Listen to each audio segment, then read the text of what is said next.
had always prided myself on being an outsider, of sorts. Not in a rebellious way, but because I never felt like I truly fit into the neat, cozy mold of suburban life. But that all changed 3 years ago when my wife, Sarah, and I moved to Cedar Hollow. The streets were lined with pristine houses, the lawns manicured with clinical precision, and the people, I guess you could say they were, pleasant, in the most banal sense. Sarah loved it. I tried to love it too, for her sake. Maybe I even succeeded for a while.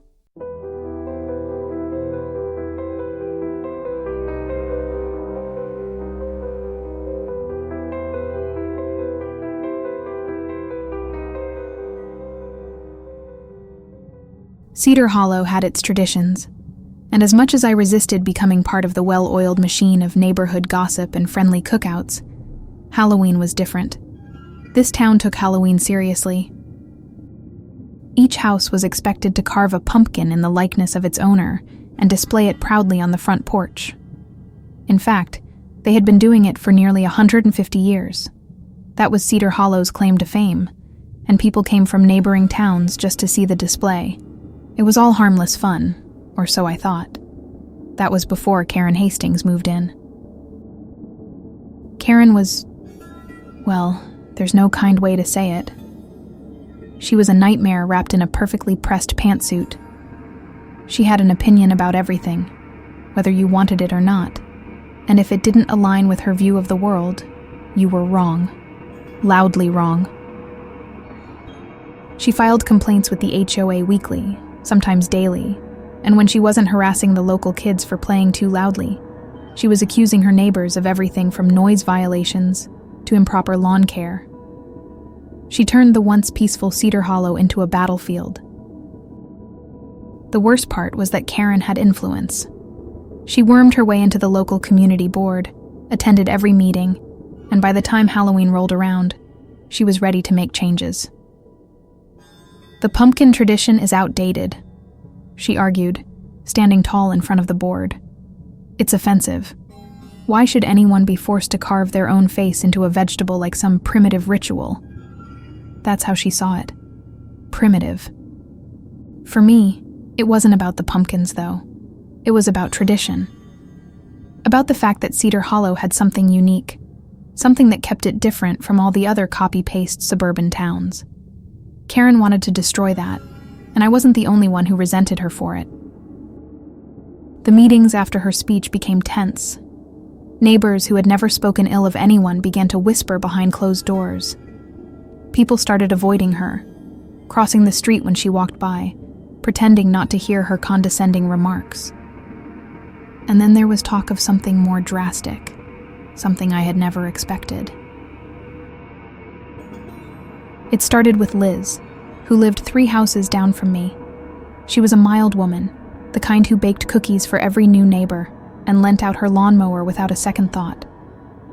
Liz approached me after one of the contentious community meetings with a look in her eyes I hadn't seen before.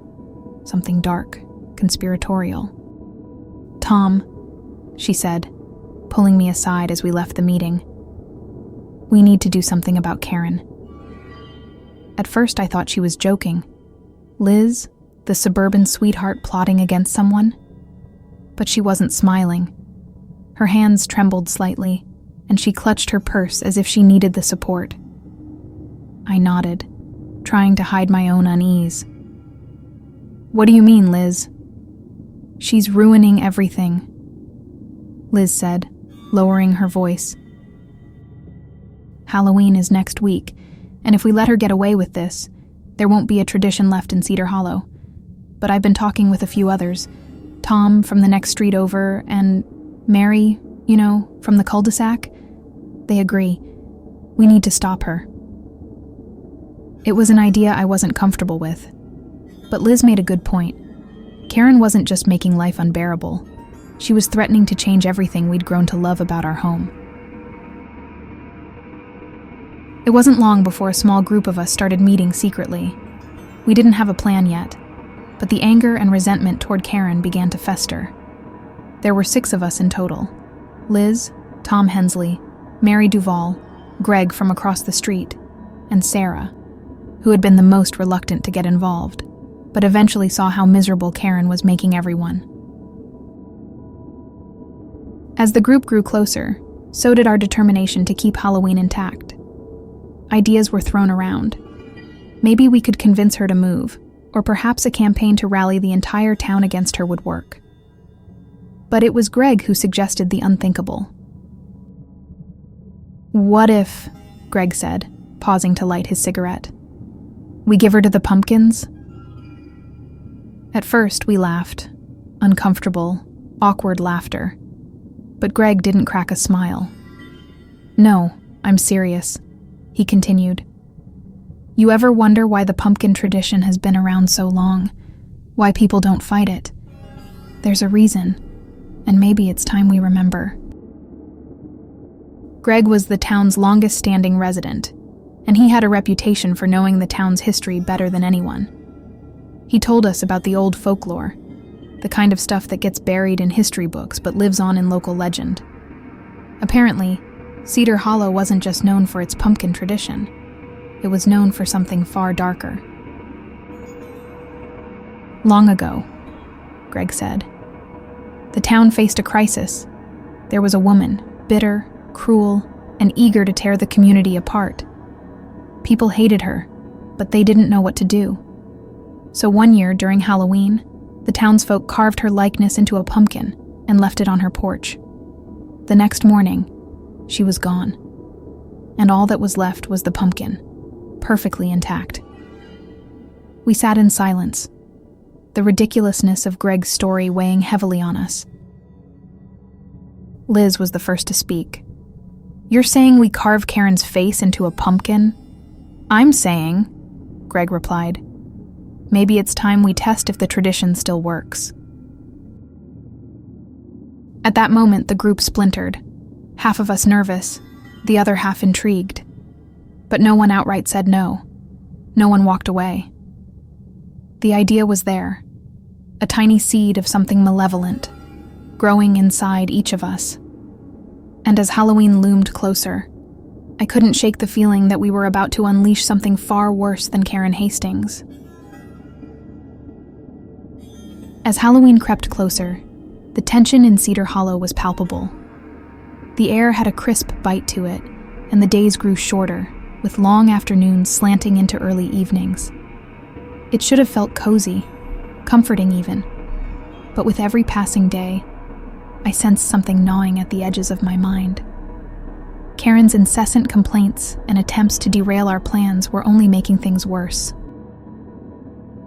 The meetings among our small group continued, held in the dimly lit corners of our homes, whispered over cups of coffee that had long since gone cold.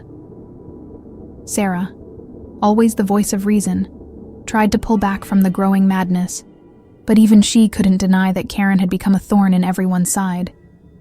Still, there were moments when I saw doubt flash across her face, as though she were silently questioning how far we were willing to go. But the group seemed to have already made up its collective mind. "Are we really going through with this?" Sarah asked one night, her voice barely above the hum of the refrigerator. She sat at the kitchen table, her fingers tracing the rim of her coffee cup. "I mean, this is insane, Tom. It's a story Greg told us, some urban legend that got twisted over time." I sat across from her, feeling the weight of her concern, but also the pull of the group's decision. "I don't know, Sarah," I admitted. "But if it works, if it actually works, then maybe we can get rid of Karen and restore some peace around here." "You can't seriously believe that carving someone's face into a pumpkin is going to make them disappear." I didn't. Not really. But something about Greg's story clung to me, as if Cedar Hollow's history was steeped in a darkness that no one wanted to acknowledge. What if it wasn't just a legend? What if we'd stumbled upon something real, something ancient? A few days before Halloween, we gathered again, this time at Greg's house. It was a modest place, cluttered with old furniture and mementos from his life in Cedar Hollow. Greg was always a bit of an enigma, A man who kept to himself unless he had something valuable to share. And lately, he had been sharing plenty. "I've been doing some digging," Greg said, placing a yellowed notebook on the table between us. "About the town's history. You won't find this stuff in the official records, but the old-timers used to talk about it. The pumpkin tradition wasn't just about community spirit. It was about balance." "Balance?" Mary asked, leaning forward. She had been quiet in most of our meetings, but I could see her curiosity bubbling just below the surface. "Yeah." Greg nodded, his voice lowering. "Back in the 1800s, the town wasn't as peaceful as it is now. There were disputes, serious ones, between neighbors, and there was a lot of unrest. Cedar Hollow was on the verge of collapse until one Halloween night, a group of townspeople took matters into their own hands. They used pumpkins as a way to cast out the disruptive forces in the town. They believed that by carving a person's likeness into a pumpkin, they could symbolically remove that person's influence. "Didn't they just run people out of town?" Tom Hensley interjected, his skepticism clear. He was always the most vocal opponent of the supernatural elements, despite being one of the first to suggest we take action against Karen. "That's what they wanted people to think." Greg continued, flipping through the notebook until he found a page covered in faded handwriting. "But there were reports, strange ones, of people disappearing after Halloween without a trace. Their homes were abandoned, their belongings left behind. And the pumpkins? They stayed perfectly intact, even after the bodies disappeared." Sarah shifted uncomfortably beside me. "This sounds like a lot of folklore, Greg." "Maybe," Greg admitted. "But if there's any truth to it, we'd be fools not to at least try. Do you want to live with Karen ruining this town for years to come? Or worse, turning Cedar Hollow into something we won't even recognize anymore?" No one spoke for a moment. Greg had a way of making the impossible seem not only possible but necessary. As the silence stretched on, Mary finally broke it. "So, how do we do this?" It felt surreal, sitting in that room with my neighbors, plotting something so absurd, so potentially dangerous. And yet, I couldn't shake the sense that we were all moving towards some inevitable conclusion. Greg laid out the plan. "We carve her face, just like the tradition. But this time, we don't just put the pumpkin on her porch. We leave it in front of the town square, where everyone can see it. According to the old stories, the pumpkin needs to be publicly displayed, so the town acknowledges the removal of the problem." "Won't she just see it and get angry?" Liz asked, her voice quivering slightly. She had always been the most nervous of the group, though lately her anxiety seemed to stem more from the thought of Karen staying than from the plan itself. "That's the point," Greg said. "If the legend is real, she won't get the chance to see it. The pumpkins, they act fast." I felt a chill crawl up my spine. How much of this was we believed in the supernatural, and how much was just the group's desperation to be rid of her? The days continued to pass, and we prepared ourselves. It felt like a covert operation, sneaking glances at Karen's house to gather enough details for the carving. Tom, being somewhat of an artist, volunteered to create the likeness. It was eerie, watching him sketch her features from memory. The sharp nose, the narrow eyes, the lips that seemed perpetually curved in disdain. By the time Halloween arrived, we had the pumpkin ready, and it looked just like her. That night, we gathered in the town square under the cover of darkness. The streets were quiet, the usual festive decorations casting a soft glow in the distance. We placed Karen's pumpkin on the steps of the old courthouse, its twisted grin illuminated by the flickering candle inside.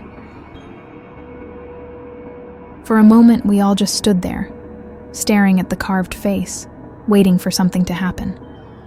But nothing did. There were no signs, No sudden gusts of wind or ominous creaking from the nearby buildings. Just us, standing in silence, wondering if we had made a colossal mistake. "Now what?" Liz asked, her voice barely steady. Greg shrugged. "Now we wait." And so we did. We waited, and hoped, and prayed. But the night passed uneventfully, and by morning the pumpkin still sat there, untouched. Maybe the legend was just a story after all. Or maybe the worst was yet to come. The morning after we placed Karen's pumpkin on the courthouse steps, I woke up to a strange stillness, the kind of silence that fills the air after a big storm, when everything feels unsettled but nothing has quite happened yet. Sarah was already up, her usual morning routine interrupted by an uncharacteristic pacing back and forth near the kitchen window. "Have you seen it?" she asked without turning around. "Seen what?" I mumbled, still groggy from the restless night before. "The pumpkin, Karen's pumpkin. It's gone." I felt my stomach drop as her words settled in. I had to blink a few times, trying to process what she was saying. Gone? That didn't make sense. It was supposed to stay there in the town square for everyone to see. After all that planning, all the secrecy, someone had removed it. I quickly dressed and went outside, joining a growing crowd that had gathered near the courthouse steps. The pumpkin was indeed gone. No trace of it, no remnants of the candle, no signs that it had ever been there. It was as if it had vanished into thin air. I felt the prickle of unease, a sensation that something much larger than a neighborhood squabble was now in motion.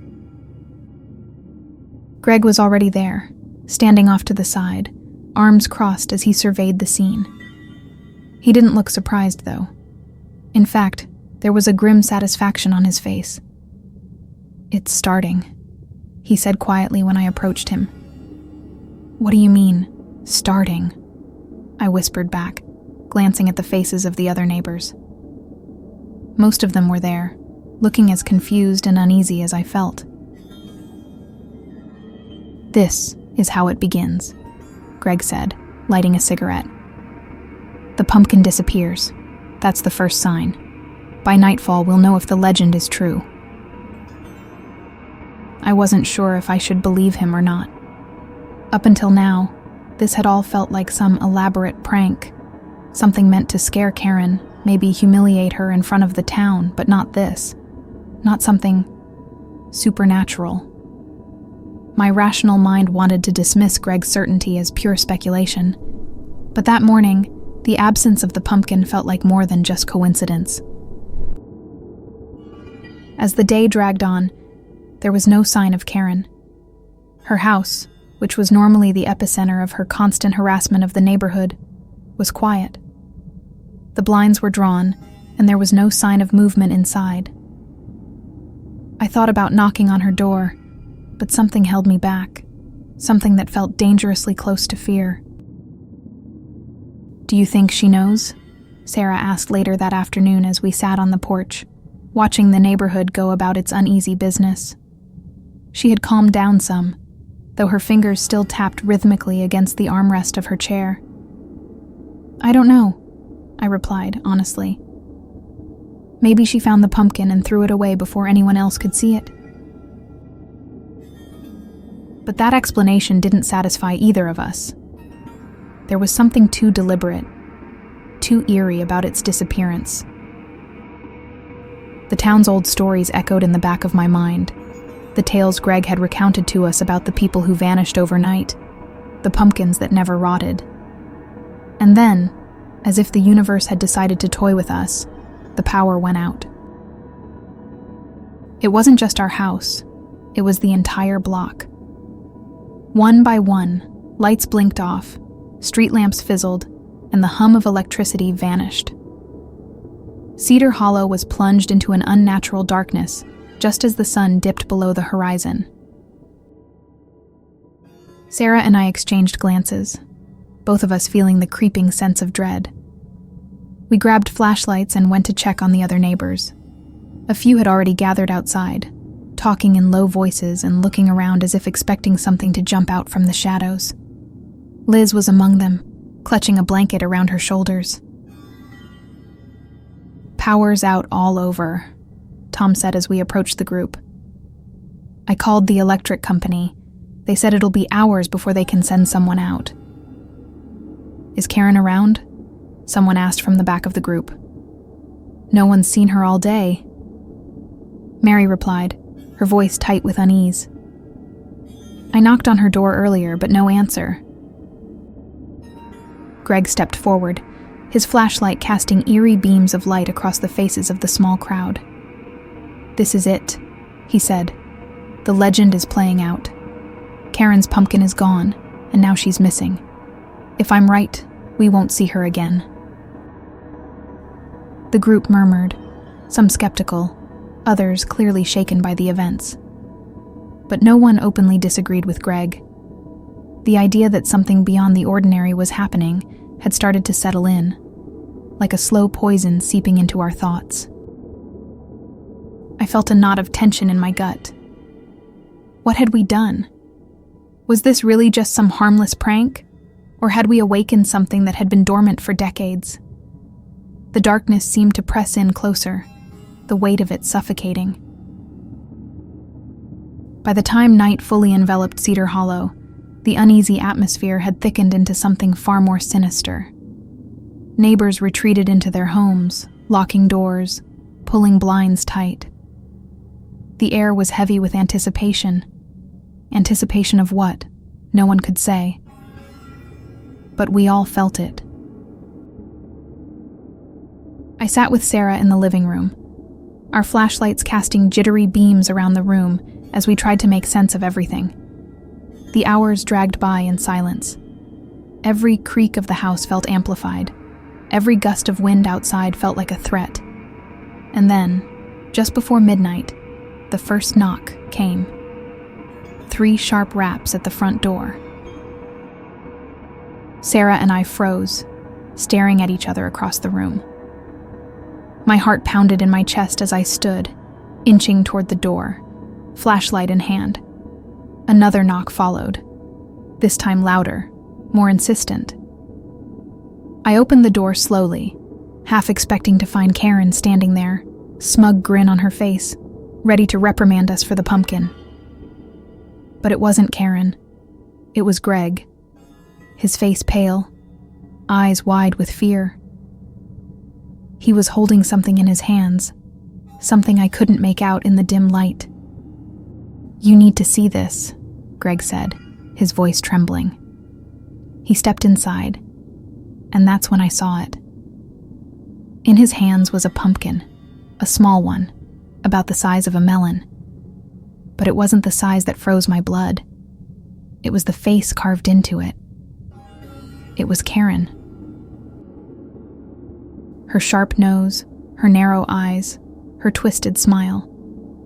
The likeness was uncanny, down to the smallest detail, but the pumpkin looked different from the one we had carved. It was pristine, fresh, as if carved only moments ago. The candle inside flickered, casting shadows that seemed to make the face move, as if it were alive. "This was on her doorstep," Greg whispered. "But Karen's gone. No sign of her. Just this." I stared at the pumpkin, dread curling in my gut. Something had gone terribly wrong. And whatever we had unleashed wasn't finished yet.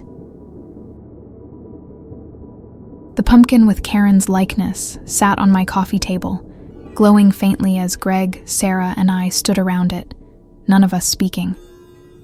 The house was plunged into near silence, save for the soft, irregular hiss of the wind outside.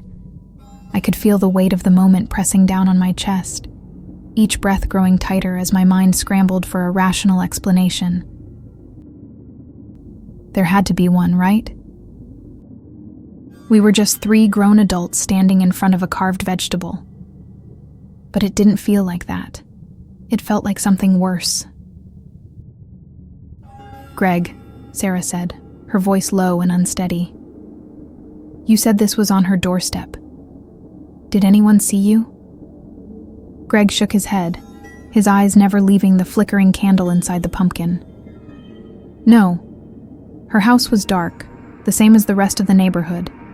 I knocked just to check, but nothing. Then I saw this. It was just sitting there, waiting."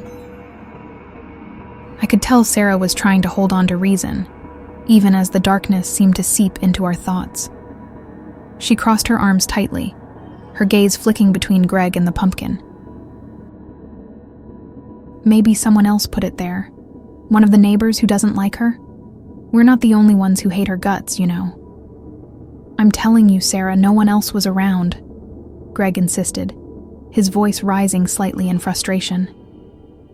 "There's something wrong about this whole thing. You can feel it, can't you?" I could, and it terrified me. The rational part of me wanted to laugh it off, to dismiss everything as coincidence. But the town's folklore lingered in the back of my mind, the stories of people vanishing, of pumpkins holding more power than anyone wanted to admit. I'd been raised to think of these kinds of stories as superstitions, urban legends passed down to entertain or scare kids on Halloween. But now, standing in my own living room, I couldn't shake the feeling that we'd crossed a line we couldn't uncross. "We need to go to her house," I said abruptly, surprising myself as much as the others. Sarah turned to me, eyes wide. "Are you serious?" "Tom, no. This is getting way too out of hand. We don't know what's going on, but running around in the middle of the night looking for Karen isn't going to solve anything." Greg, on the other hand, nodded slowly. "I think he's right. We need to know if she's still in there. If this," he gestured toward the pumpkin, "means something." I could see the conflict in Sarah's face. She wanted to be the voice of reason, to pull us back from this brink we were teetering on. But she was scared too. Scared of what Karen might be doing. Scared of what we might find. Finally, she sighed, rubbing her temples. "Fine," she said. "We'll go, but we're not breaking in. If she's gone, we call the cops, okay? No more of this pumpkin nonsense." We left the house quietly, the flashlight beams dancing along the sidewalk as we made our way toward Karen's place. The wind had picked up, cold and biting, as we moved through the dark streets. The power outage had blanketed Cedar Hollow in an eerie quiet, making the usual sounds of the neighborhood, dogs barking, TVs flickering through windows, completely absent. It felt like we were the only people left in the world. When we reached Karen's house, it was just as Greg had described. Dark. Lifeless. The blinds were pulled shut, and the front door loomed ahead like a gaping maw. For a moment, none of us moved. We just stood there, staring at the house as if waiting for it to give us permission to approach. Finally, Greg stepped forward and knocked. The sound echoed in the still night, and we all held our breath. Nothing. No footsteps, no creak of the door. Just silence. He knocked again. Louder this time. Still nothing. "She's not here," Greg muttered, more to himself than to us. "She's really gone." "We don't know that," Sarah snapped, though the tremor in her voice gave her away. "She could be asleep or out somewhere." But we all knew the truth. We felt it, gnawing at the edges of our minds. Greg tried the doorknob. "It's locked." "Good," Sarah muttered under her breath. "Let's leave it that way." But Greg wasn't ready to give up. "There's a back door. If it's open..." "No."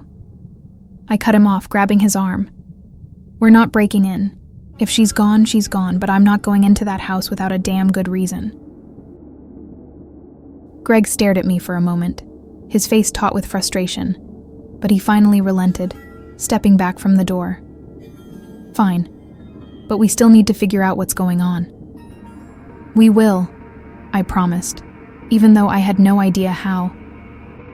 But not like this. Just as we turned to leave, a faint glow caught my eye. I froze, my heart hammering in my chest as I saw it. A light, a soft orange glow, coming from the far side of Karen's yard. I blinked, unsure if I was imagining it. But no, there it was, flickering. Greg saw it too. What the hell is that? Without thinking, we moved toward it, flashlights bouncing ahead of us as we cut through the side yard.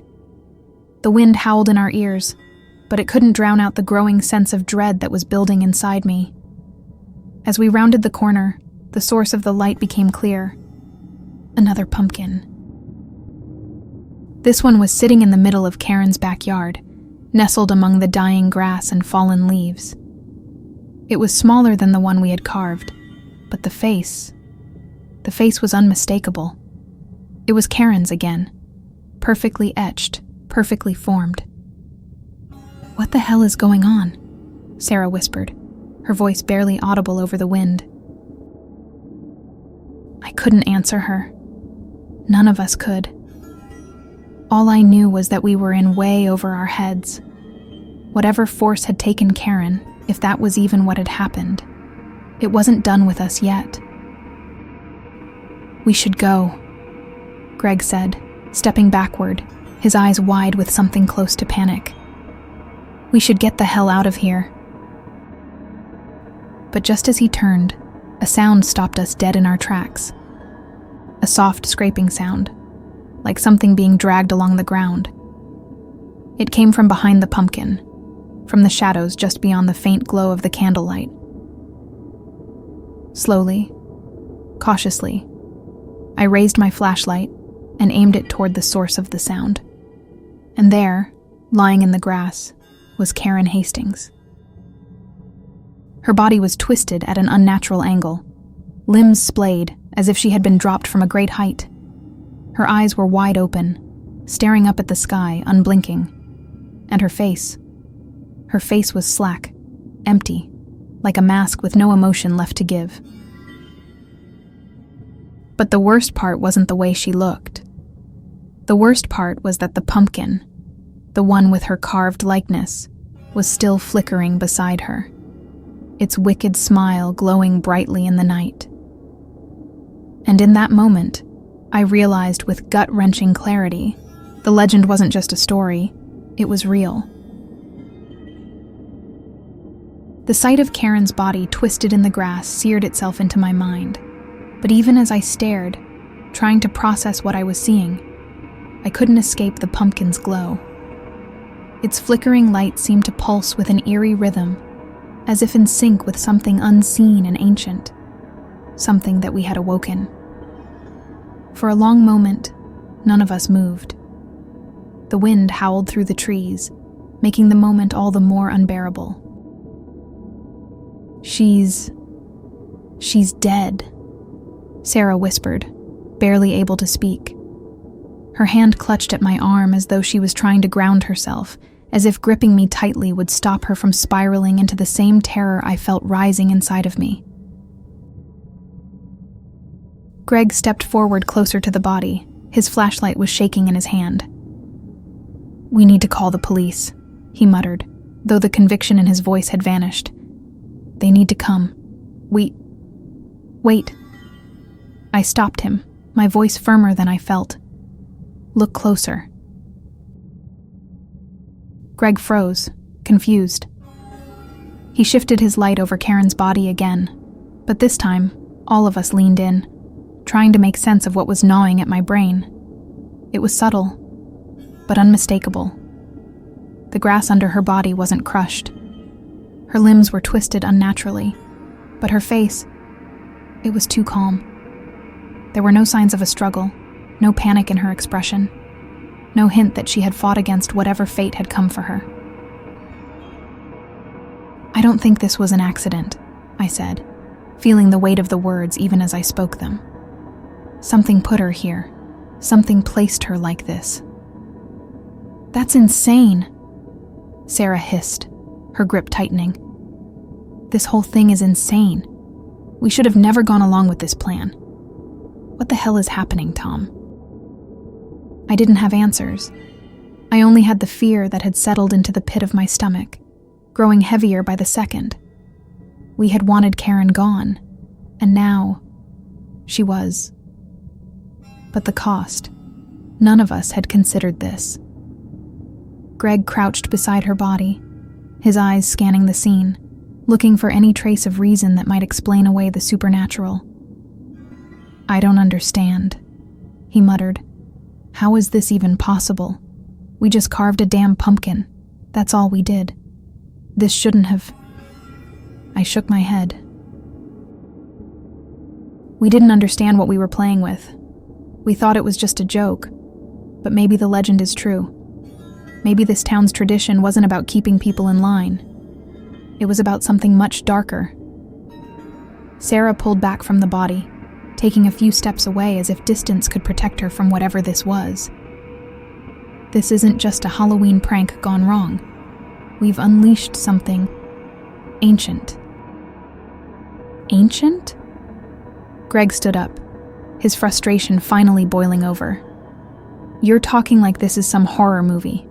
It's not. It's real life, and now Karen is dead. The police will think we had something to do with it, and maybe we did. But it's not a curse. It's not some old magic. People don't just disappear and leave pumpkins behind." Sarah shot Greg a glare. "You're the one who brought us into this. You convinced us this would work, that we could get rid of her. And now look at what's happened. You..." Her voice cut off as something shifted in the darkness. A low rustling sound, not from the trees, but from the ground beneath Karen's body. Slowly, ever so slowly, the earth itself seemed to tremble, the grass shivering under the body, as though something beneath was stirring. All three of us froze, eyes locked on the ground, hearts pounding in our chests. Then, as if pulled by invisible strings, Karen's body began to move. It wasn't sudden. It wasn't violent. It was slow, deliberate. Her limbs, contorted as they were, started to bend unnaturally, her back arching, her head tilting in the most grotesque angle. The sound of bones creaking filled the silence, like brittle wood being twisted by an unseen hand. Her eyes, once vacant, began to roll back, and her mouth stretched open as if trying to scream, but no sound came out. Greg staggered back, stumbling over his own feet. "What the hell is happening?"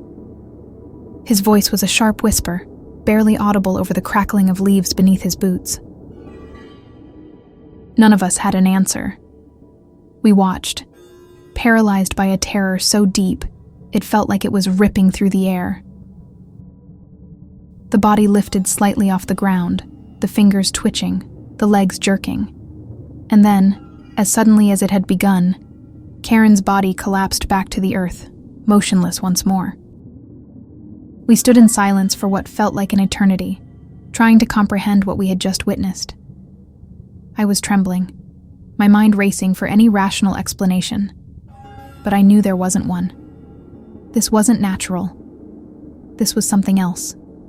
Something far older and far more dangerous than any of us could have anticipated.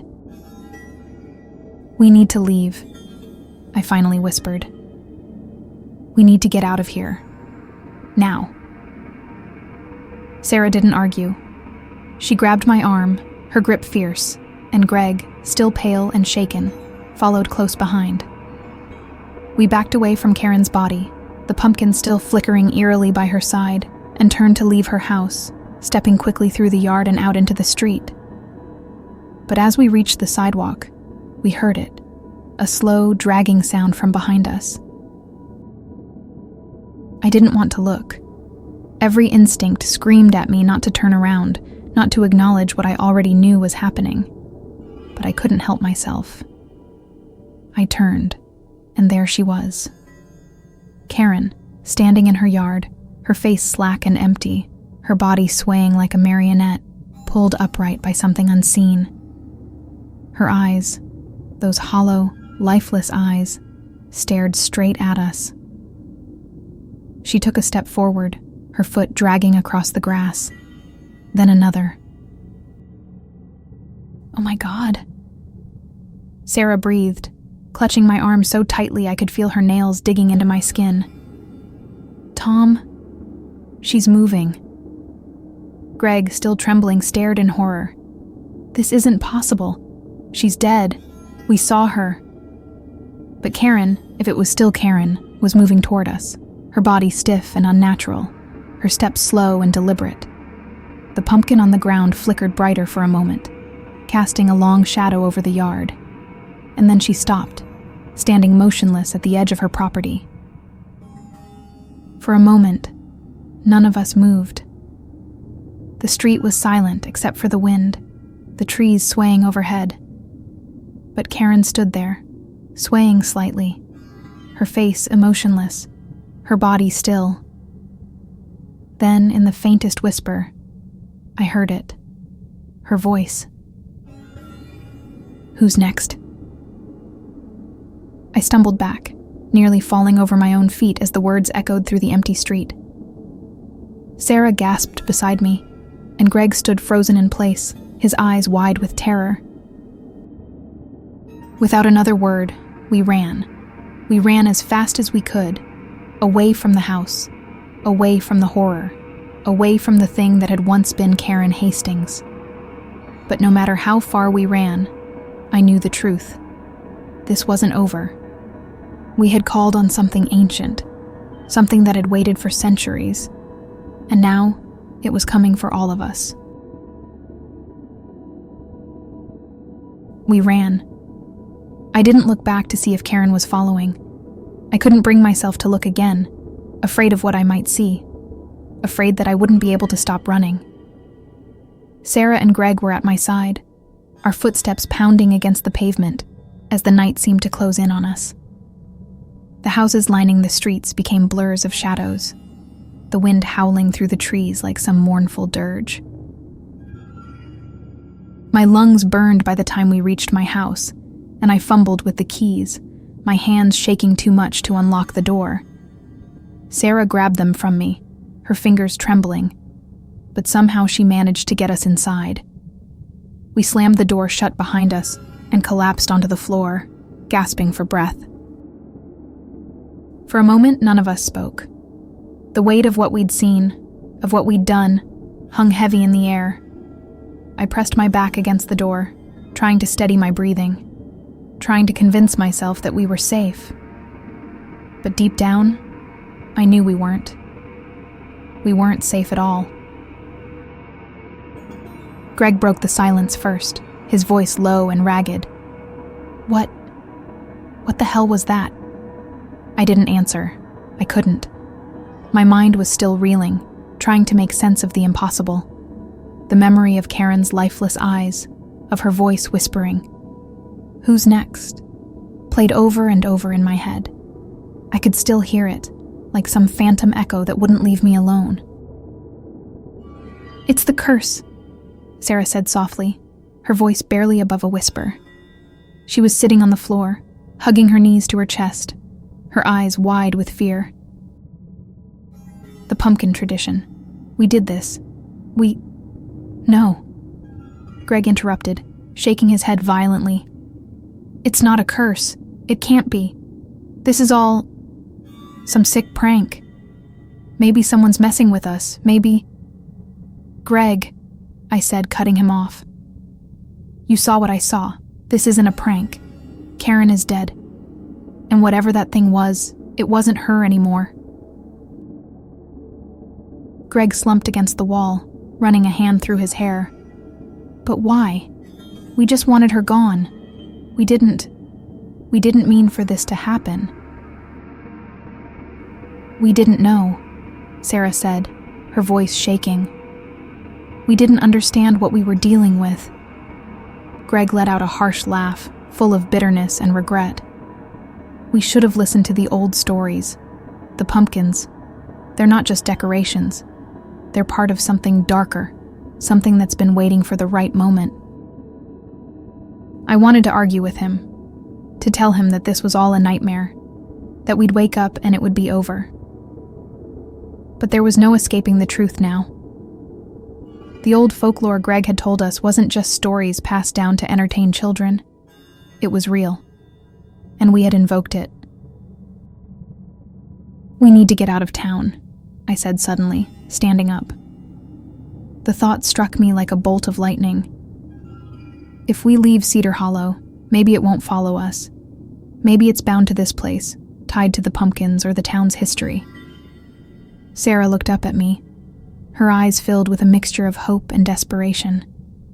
"Do you really think that'll work?" "I don't know," I admitted. "But I don't see any other option. We can't stay here." Greg nodded slowly, his face pale. "We'll pack what we can and leave. Tonight." It was a plan, a desperate one, but it gave us a small sense of control. For a brief moment, it felt like we could escape the nightmare we'd found ourselves in. We rushed around the house, grabbing essentials, clothes, keys, phones, moving in a haze of panic. Sarah threw her things into a bag without care, while I grabbed the car keys and ran through the checklist in my head. Fuel, money, food. We needed to be as far away from Cedar Hollow as possible by dawn. But as we gathered our things, the darkness outside pressed against the windows like a living thing, wrapping itself around the house. I felt it, the oppressive weight of it, as though the very air was suffocating. And then, there was the knock. 3 sharp raps against the front door. We all froze. The bags in my hands felt suddenly heavy, too heavy, as if the weight of the entire situation had just landed squarely on my shoulders. I didn't want to answer. I didn't want to know who, or what, was standing on the other side. "Tom?" Sarah's voice was barely a whisper, her eyes wide with terror. I didn't respond. I couldn't. I stood there, paralyzed, staring at the door as the knocking came again. 3 sharp raps just like before. It was slow, deliberate, the same as when Greg had knocked on Karen's door. "Don't open it," Greg whispered, taking a step back. Don't open the door." I didn't plan to, but my body moved of its own accord, my legs carrying me toward the door as if drawn by some unseen force. Sarah grabbed my arm, trying to pull me back, but it was no use. I was already there, my hand reaching for the knob. "Tom." Sarah's voice broke through the haze, pulling me back from the brink. I stopped, my hand hovering just inches from the doorknob. My heart pounded in my chest, the weight of the moment crushing me. The knocking came again, but this time, it was softer, almost polite. I took a deep breath, forcing myself to step away from the door. I didn't want to know. I couldn't know. But the thing outside wasn't going to give up.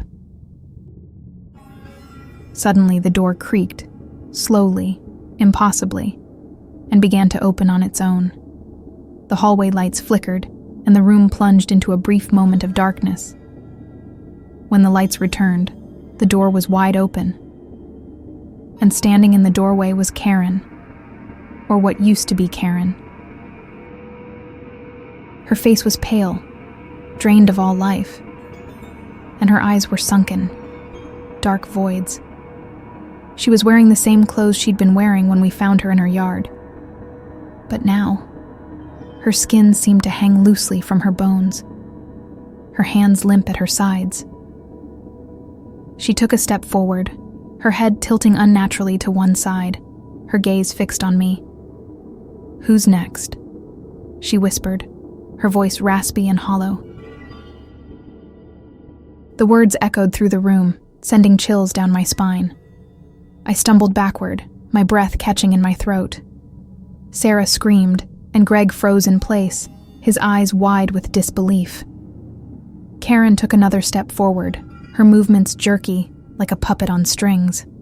Her head twitched as she spoke again, her voice barely more than a dry whisper. "The pumpkins, they're hungry." I couldn't move. I couldn't breathe. It felt like the walls were closing in, like the darkness was swallowing us whole. Then, with one final, deliberate motion, Karen reached into her pocket and pulled out something small. She held it up for us to see, and the sight made my blood run cold. It was a small, crudely carved pumpkin, one with my face etched into it. "No," I whispered, shaking my head in disbelief. "No, this can't be happening." Karen's smile widened, her teeth yellowed and crooked, her eyes never leaving mine. "The pumpkins take what they're owed," she rasped. "And you are next." I staggered back, horror flooding my veins. The realization hit me like a freight train. There was no escaping the curse, no running, no hiding. The town's dark tradition wasn't just about getting rid of problems. It demanded a price. And now, it was my turn to pay.